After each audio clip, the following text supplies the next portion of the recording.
like Samson, that they would not cut their hair, they would never drink any alcoholic beverage, they would never touch any dead thing. They were set apart for God as basically a very devout, holy individual.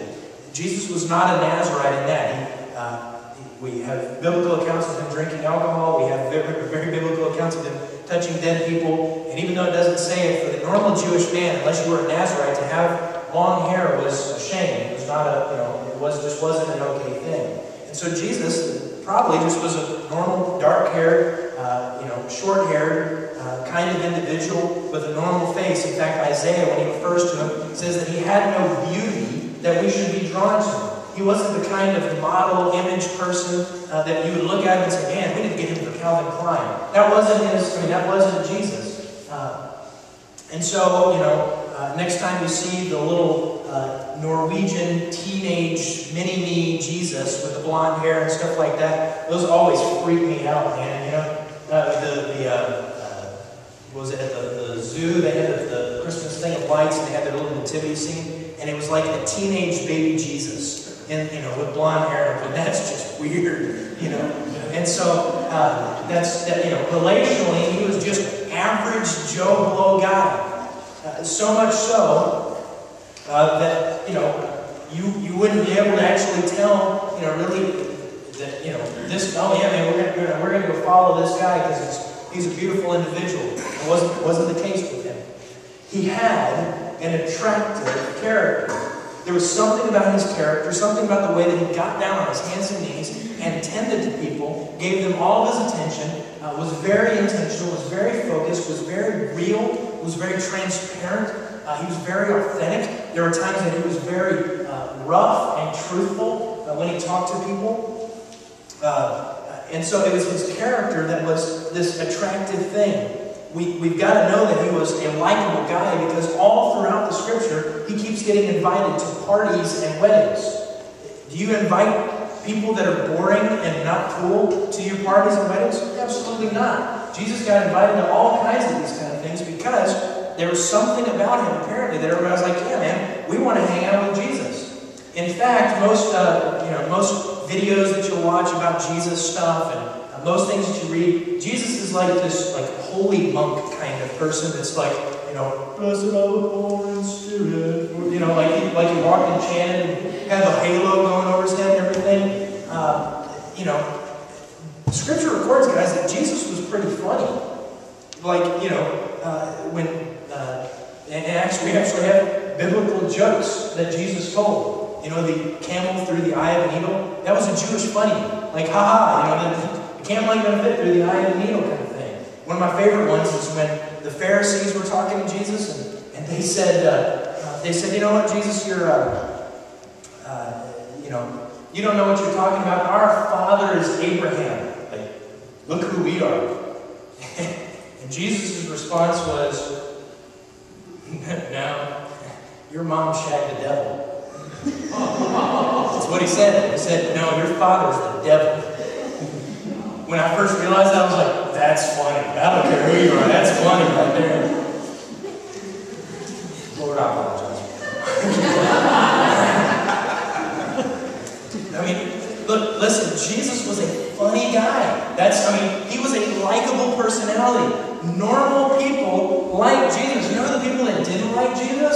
They were the guys that would walk around going, that's those guys. It was these religious, cranky pants that didn't like Jesus. And it was those guys that had all these problems with him. In fact, so much, I forgot to cover this, which is kind of a big deal in the historical Jesus aspect. At the age of 33, he was accused of the crime of blasphemy.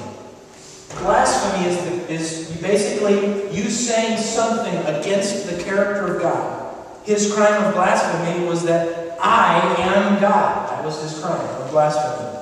And he was sentenced to execution in a form that today would be like watching an electrocution on public television. Can you imagine watching that on today's, flip on TV? Oh, look, hey, there's public execution. Let's watch.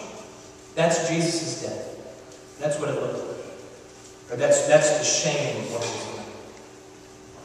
Jesus was this kind of captive personality. In fact, everywhere he went, large crowds gathered to listen to him and to hear about him. The fact is about the character and nature of the relational Jesus was that he had a face that you could absolutely forget. But he had the kind of heart that you could never forget. So much so that, listen, Jesus would get up and speak in the temple in Jerusalem on a regular basis, yet the night that he was arrested to be crucified, the temple guards, the guys that saw him preaching on a regular basis, had to have Judas kiss him on the side of the cheek so they'd know which one he was. That's how normal of a face he had. But he had the kind of character that people have been following hard after from this day all the way forward. He had such a dynamic personality that 12 teenagers quit their jobs and left their families to come follow him. Teenagers in 20-somethings said, man, there's something about this guy. And I'm going to drop everything right now and I'm going to follow this guy to wherever he tells me to go. Children, though, that's an easy way to judge the character of an individual when you watch how a child interacts with them. You know, if children are really drawn to somebody, they really trust them, and they're just this person that they love, that should tell us something about an individual's character. That was who Jesus was. He was the kind of person that children were drawn to. Most social leaders, however, hated him. The normal man on the street thought that he was the first person they'd ever heard that really thought or sounded like they knew what they were talking about. That's who he was. There was a time during his ministry that he had that he could have had about 10,000 Facebook friends. Yeah, man. Jesus, my friend. But at the moment of his death, his mom, some social reject women, and a pre-teenage boy were the only ones there to pay him any money. You guys ever had some friends leave you and fall out on you and that kind of thing? Boy, Jesus can empathize with you on that. Jesus was the most popular person on Facebook. And at the moment when he needed all of them the most, they were the ones crying out, crucify. It's like the ultimate insult. They delete you. You're no longer your friend on Facebook. Yeah. Okay. Listen, this guy Jesus, the historical Jesus, he never wrote a book, but more books have been written about him than any other person in human history. He never ran for public office, yet he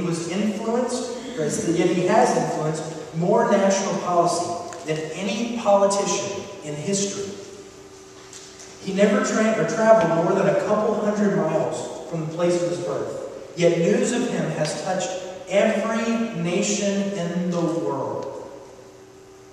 Today, there's a couple billion people worldwide who associate themselves with the worship of this man, Jesus. It's kind of important that we know who this guy is and try to figure it out. So he was a man, but was he more than that? If he was just simply a man, then, there's nothing really big to do. We've written a lot of books about a guy that's dead. But there's an issue about that. And there's an issue about him himself. We already looked at most world religions. Most world religions think that he was a good man, a wise man, a good teacher, a great philosopher, something like that. But nothing more. He was just an enlightened, wise, good teaching man. But there's a problem. And the question is this: his death was based upon the accusation of blasphemy, that he himself claimed to be God. Many people have asked this question. This is the next question. When we look at the man Jesus, we have to look at the God Jesus. Did Jesus claim to be God? Did he claim it? Is that something that he actually claimed? We're going to look at a couple of things that he claimed in Scripture, and we're going to ask the question, is this a claim of godness? The first one is this. He said that he came down from heaven. He came down from heaven. There's been lots of people that have claimed to have gone to heaven, that they've died and had an out-of-body experience where they parted through a dark tunnel, saw a light at the end, and they got to get into a glimpse of heaven.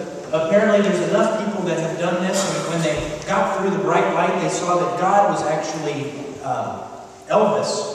And there's actually a book written,